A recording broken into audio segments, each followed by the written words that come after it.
Allô, donc je suis Rosalie Quentin et on est avec Louis Bourassa. Donc on voulait poser des questions à Louis pour apprendre à se connaître et tout. On s'est déjà appelé tout à l'heure, donc on se connaît un peu. Est-ce que vous êtes encore en contact avec des amis de votre enfance ou au secondaire? Non, je suis pas en contact. Parce que Non. moi, ce que j'ai fait, c'est que au primaire, j'avais des amis. Après ça, pour aller à l'université, dans mon jeune temps, il fallait absolument aller dans une école classique. OK. Donc, j'ai fait des études classiques à Saint-Jean-Eudes. Et nos congés, c'était le mercredi après-midi, puis le samedi après-midi. Donc, mes amis, moi, les congés, ça n'a pas en même temps. Donc, à partir de ce moment-là, ben, les amis du coin, je les ai perdus.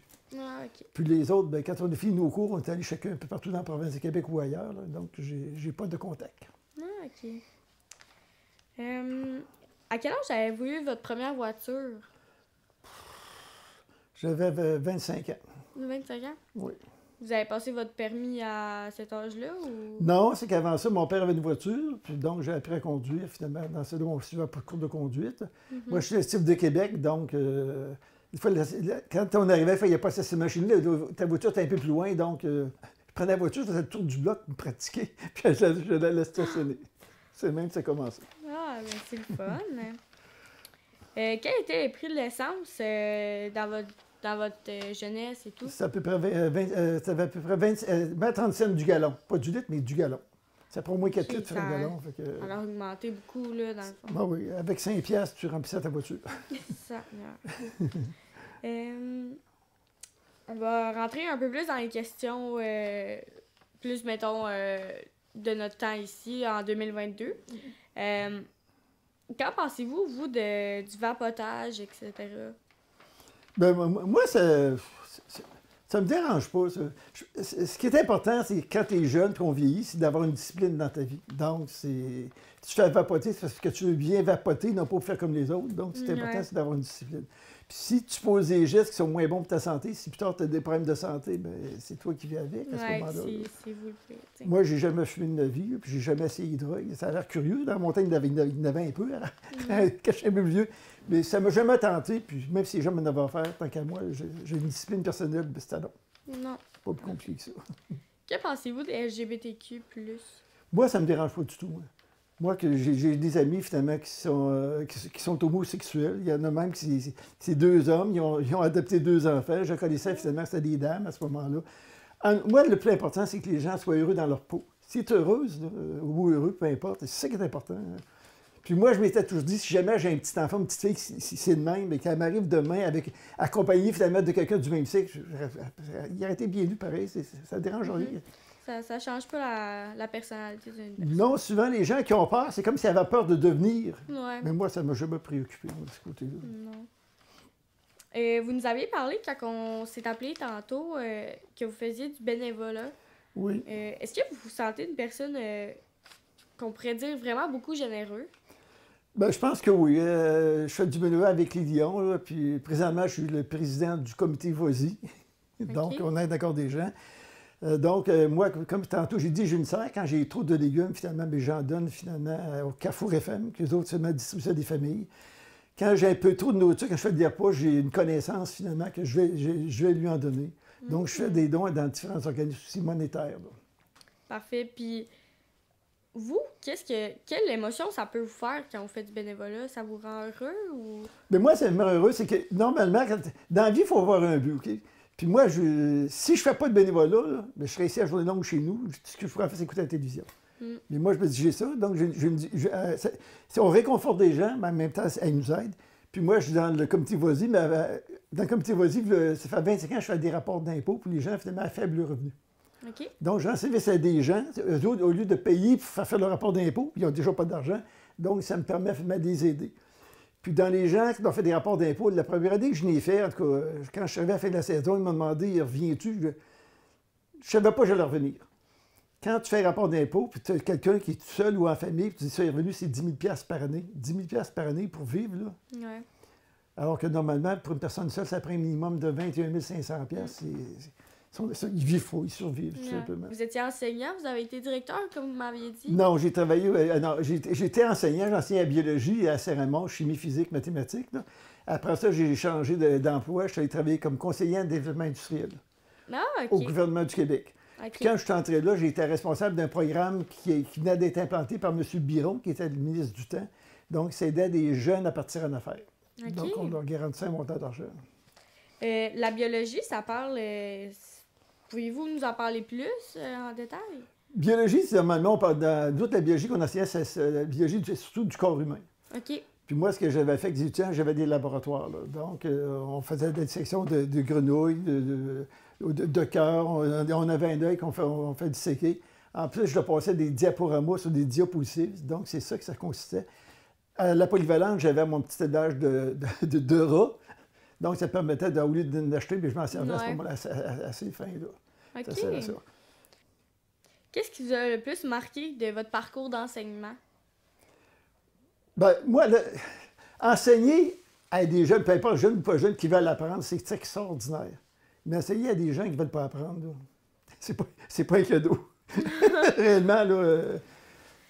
Puis moi, ce que je trouvais le plus dur, c'est qu'il y a des jeunes qui travaillaient très fort, puis ils avaient de mauvaises notes, puis il y en a d'autres qui avaient du talent à tour de bras, puis ils perdaient leur temps, puis en plus, ils faisaient perdre le temps des autres. C'est ça qui est malheureux. Vous êtes marié? Oui, on s'est mariés en 1970, donc ça va faire 53 ans finalement au mois d'août. Avant ça, on a sorti 5 ans ensemble, donc on a eu des longues fréquentations. Oui. Mais c'est bien agréable. Parce que quand j'ai commencé à sortir avec ma blonde, à ce moment-là, moi j'étudiais. D'accord? Donc, ça fait une semaine. Puis moi, j'avais 3 priorités. Ouais. J'étudiais, je travaillais à payer mes études parce que mon père a payé un petit peu, mais dans le privé, il fallait payer, je payais. Puis après ça, je sortais avec ma blonde. Si j'avais un doigt avec ma blonde, puis il m'appelait pour travailler, j'appelais ma blonde. Non, j'ai pas le temps. Mon but, finalement, c'est ça. Et dans mon temps, lorsque tu invitais une fille, tu payais pour elle. Donc, quand j'ai pas eu d'argent, j'ai jamais invité personne. J'ai jamais invité, là. Mais c'est ça la mode. Maintenant, c'est plus ça du tout. C'est complètement différent. Ouais. Mais j'ai bien apprécié cette période-là de la vie. C'est agréable. Là. Ça te permet à 5 ans, tu as le temps de connaître un peu plus d'autres. Moi, mon père, c'est un enseignant du primaire. OK? Fait que moi, ce que je voulais, finalement, c'est aller à l'université pour avoir fait des meilleurs emplois. C'était ça. Et dans ce temps-là, ceux qui allaient à l'université, c'était les garçons. OK. Que les parents n'avaient pas les moyens de payer tout le monde. Chez nous, on était 8 enfants. Donc, moi, je suis l'aîné des garçons. J'avais 2 autres sœurs. Donc, à ce moment-là, c'est moi, finalement, qui ai eu la chance d'aller là. OK. Puis après ça, ma soeur la plus vieille, elle a travaillé. Puis après ça, elle a suivi des cours à l'Université Laval, passer les soirs, tout ça. Donc, dans le temps, c'était ça. Les filles n'avaient même pas la chance d'y aller. Ouais. Souvent, quand c'était des grosses familles, il y avait la mère à la maison, ou ils suivaient des cours pour devenir institutrice ou infirmière, ou secrétaire. C'est à peu près ça qui existait. OK. Donc, de ce côté, il y a eu des gros changements. OK. Dans ce temps-là, ce qu'il y avait de particulier, c'est qu'on apprenait le latin puis le grec. Le latin, c'est une langue morte, elle ne se parle plus, sauf à la messe. Là. Puis le grec, c'est pas le même grec qu'aujourd'hui. OK. Donc, Puis, ce qu'il y avait, ça durait 8 ans. Si je te compte ça, dans mon temps, le primaire, c'était 7 ans, c'est pas 6 ans. Alors, ces études classiques, finalement, c'était 8 ans. Ça faisait 15 ans. Là. Puis après ça, tu avais 4 ans pour avoir un diplôme universitaire, avoir un bac. Ça faisait 19 ans. Moi, quand j'avais fini mes études classiques, je rêvais finalement de devenir ingénieur en électricité. Demande-moi pas ce que ça faisait, je ne sais pas. Fait que première année de sciences, c'est général, mais après ça, tu prenais une spécialité. Tu sais, quand tu es là, quand même, je suis assez brillant, mais il y en a encore des plus brillants que moi. Quand le professeur te parle, tu as l'impression que c'est un Chinois qui te parle. Là, c'est quelque chose. Là, tu viens de frapper un mur. Là. Bon. Ouais, j'ai dit, qu'est-ce que je fais avec ça? Fait que ma mère, ben, demain, tu ne vas plus à l'université, ben, il faudrait dire ça à ses frères et ses sœurs. Il était 14 en famille, les autres, mon père 10. Bon, à un moment donné, ben, quand j'ai vu ça, je suis retourné au cégep. Ben, ça s'est plus Beaulieu, ça s'appelait plus Saint-Jean. Je suis allé, je me suis inscrit pour la biologie, pour continuer la biologie. Bon, que je me suis inscrit. Après ça, ben, j'ai annoncé ça. Mon père, ça a bien été, j'ai annoncé à ma mère. Ben, ça m'a fini par le savoir. L'autre surprise que j'ai eue, que je m'étais inscrit en biologie, tu comprends? Moi, j'allais à Saint-Jean. Dans le temps, il y avait des garçons. Sauf à la fin, il y avait quelques filles. Fait que je regarde mon cours à telle place, à telle classe. J'ouvre la porte, t'as plein de filles. Je ressors, je regarde l'annonce. Oups, j'étais à la bonne place. On était 2 garçons, puis c'était une des filles. Que là, tu réalises, c'est quoi la sensation de ne pas être nombreux? Les filles, quand tu étais dans il y avait la même impression. Les filles, normalement, ils étaient studieuses, hein? Fait que, Ouais, j'ai dit, ouais, j'ai l'ouvrage à faire. Fait qu'il y avait, on était deux garçons, on s'était mis ensemble, fait les laboratoires. On en fait un. Moi, je fais la première fois, on a eu des très belles notes. Lui, il fait l'autre, ça n'a pas été fameux. Là, tu fais plus de laboratoire. Tu fais plus de rapport. C'est moi qui vais le faire. Dans ce classe-là, à la fin, il m'était classé deuxième. Il y avait une fille qui était meilleure que moi. Donc, c'est un défi.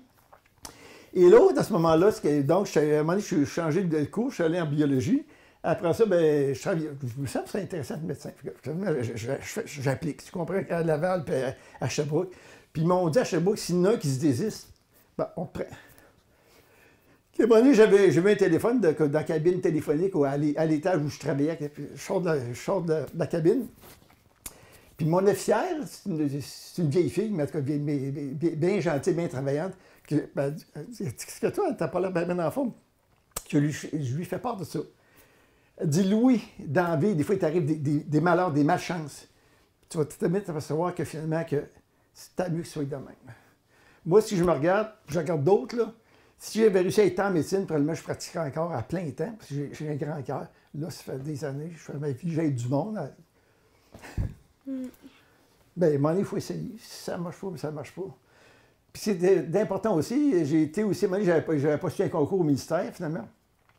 Donc, c'est un sous-ministre qui cherchait un secrétaire. Mais c'est pas quelqu'un qui fait de la dactylo, c'est réellement qui l'accompagne dans ses affaires. Puis j'ai tout passé tous les concours, puis finalement, ben, il est arrivé quelqu'un qui l'a eu, quelqu'un qui était parachuté, bon. Mais c'est important quand il arrive des affaires, si tu postules, d'autres choisissent. Il ne faut pas que tu dises que je ne suis pas bon. Tu sais, qui ont des critères, puis toi, tu ne réponds pas à ces critères-là, point. Ça ne veut pas dire que tu n'es pas bon, là. Alors, si je veux faire un médecin, puis ça prend un diplôme, je ne l'ai pas. C'est pas seulement parce que je ne suis pas bon, mais sauf que je n'ai pas de diplôme pour être médecin. Donc, c'est important de faire attention, de ne pas nécessairement se dévaloriser par rapport aux autres. Avez-vous déjà voyagé? Oui. Quel endroit a été le plus le fun à visiter pour vous? Ben, ce que j'aimais beaucoup, finalement, c'est lorsqu'on a invité, finalement, nos petits-enfants et notre jeune et notre bru, finalement, à aller à Disney World.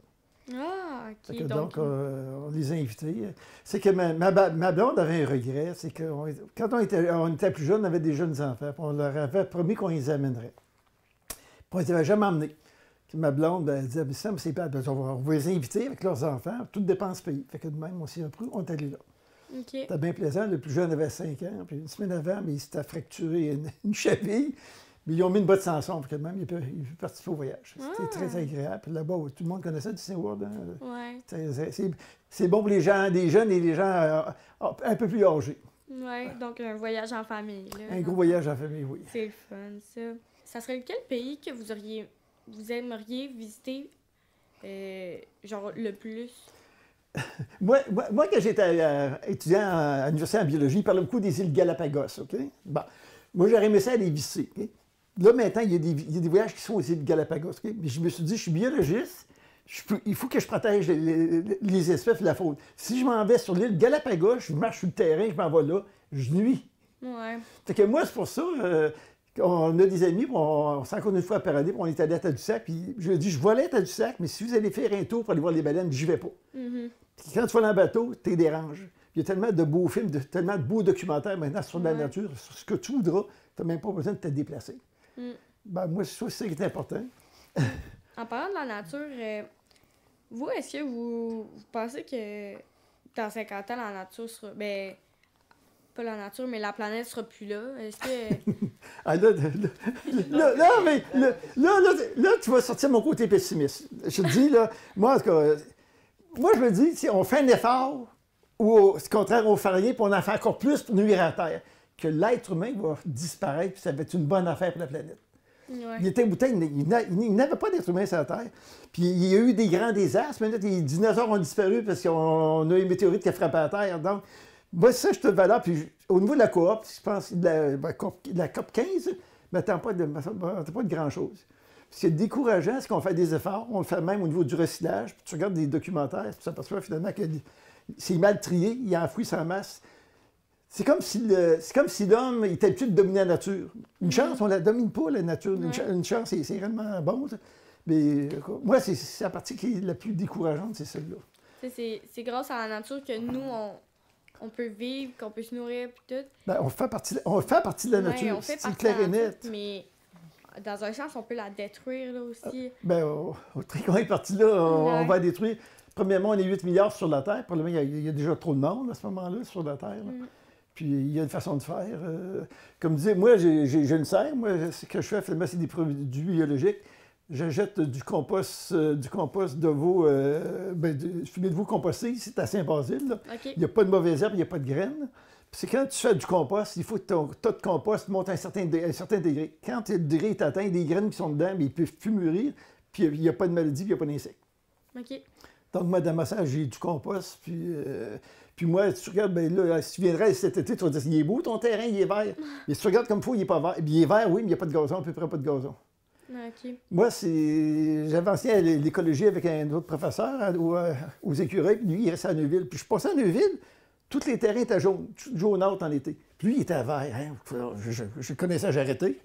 Puis, qu'est-ce que de gazon que t'as? Il disait, regarde, une fois où j'ai pas de gazon. J'ai rien de la mauvaise herbe. Que la mauvaise herbe, ce qu'elle fait à ce moment-là, elle est habituée de rester là. Elle vit, il se met du gazon, puis il pousse mal, puis ça marche mal. C'est signe que c'est pas la bonne chose que tu faut mettre. C'est la même chose pour les plantes. Moi, j'avais déjà mis des pommiers, des poiriers sur l'affaire. Puis ils sont morts. Bien, je dis, les conditions ne sont pas bonnes pour lui. Même charmant, chaque année, ça ne donne absolument rien. Ouais. Donc, il faut que tu réalises un peu ton entourage, ce qui se passe à ce moment-là. Puis au niveau, finalement, de la consommation, on consomme énormément. Là. Ouais. Ma chemise n'est pas tout à fait neuve, tu regardes, là. Moi, mon linge, je le mets, je suis content qu'il soit usé. Mais c'est ça, c'est une façon de faire, de dire on essaie. C'est comme les prix de tout est en train de tout augmenter, puis les salaires non. Fait que... Moi, mais je regarde de ça, mais si tu recules, moi, quand on s'est fait construire notre maison en 1977, le taux d'intérêt était de 10,5 %. C'était pas du 2, c'était pas du 3, là. C'était du 10,5 %. C'est beaucoup, ça. Oui. Ça fait une très grosse différence à ce moment-là. Puis ma maison, bien, pas très grande, mais moi, même si j'avais 2 enfants, on était 4 dans la maison. Chez nous, notre maison où je restais dans la paroisse Saint-François-d'Assise, tu avais 2 étages. Donc, on avait 3 chambres. Il y avait 4 filles dans une chambre, mon père et ma mère dans l'autre chambre, puis on était 3 garçons dans l'autre chambre. Je lui ai dit 8, c'est qu'il y en a un finalement qui est mort jeune. On n'a jamais été 8 en même temps dans la maison. On était arrêtés 7 et 7. Okay. Donc, on avait des maisons moins grandes, tout simplement. Puis dans la base de Saint-Raymond, déjà, il y a eu des familles de 14-15 personnes, sacrifices. Puis c'était ça.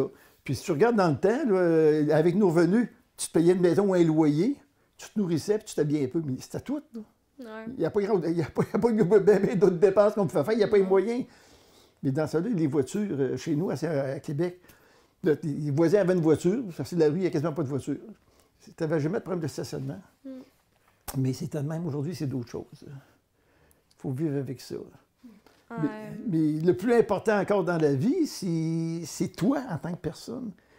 Moi, je suis rendu à 76 ans. Ça fait des années que je fais du conditionnement physique, je fais du spinning, je fais du jardinage, je fais du bénévolat, je socialise avec le monde, j'écoute des documentaires. Souvent, en hiver, je suis plus dehors, j'emprunte des volumes à la bibliothèque. Donc, c'est ça que je fais à ce moment-là. C'est ça qui est important. Votre sœur, j'ai remarqué qu'elle était très grande. Puis est-ce que vous vendez vos légumes ou... Non, moi, mes légumes, j'en vends pas de légumes. Là. Moi, j'ai 40 pieds de long par 32 pieds d'âge que je cultive. Donc, je cultive finalement... Moi, tant que possible, je mets des plantes grimpantes. Okay. Donc, j'ai des plantes de tomates. Il faut avoir 40 variétés de plantes de tomates. Ils montent à 9-10 pieds de haut. J'ai des cornichons, j'ai des concombres dans ma serre qui montent à la même chose. J'ai des haricots qui grimpent aussi, ou des pois, là.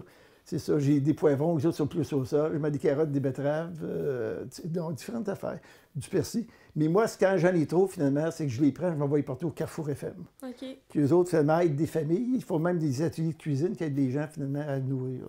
Puis mes produits sont biologiques, donc je les vends pas. À moins qu'il y ait des amis qui viennent, je leur en donne, mais si tu veux devenir mon ami, tu viendras. Très bien, à votre compte, on vient chercher des carottes. Des fois, je suis pas là, puis quand il y a des gens qui viennent, mais qui viennent de ma serre, mais quand tu viens, tu prends ce que tu veux. Moi, l'avantage de ma serre, j'ai le toit qui ouvre, OK? Puis là, il n'y a pas de moustiquaire. Puis après ça, finalement, j'ai les côtés que je peux rouler sur les côtés. Là, il y a des grandes moustiquaires. Puis j'ai une grande porte pour faire entrer mon tracteur. L'hiver, l'été, j'ai une moustiquaire. Mais j'ai un système d'arrosage qui est goutte à goutte. Donc, moi, 4 fois par jour, mes légumes vont être arrosés. Que si je ne suis pas là, quelqu'un vient, il ouvre la porte, il ouvre mes côtés, puis s'en va. Il n'est pas obligé d'arroser la journée longue. Ouais. C'est ça qui est l'avantage. Quand il fait chaud dans la serre, je l'ouvre un petit peu tard, il peut faire 50 degrés Celsius, il fait chaud. Mais une chance, c'est arrosé, bon, il ne pousse pas, mais au moins il ne meurt pas. Là.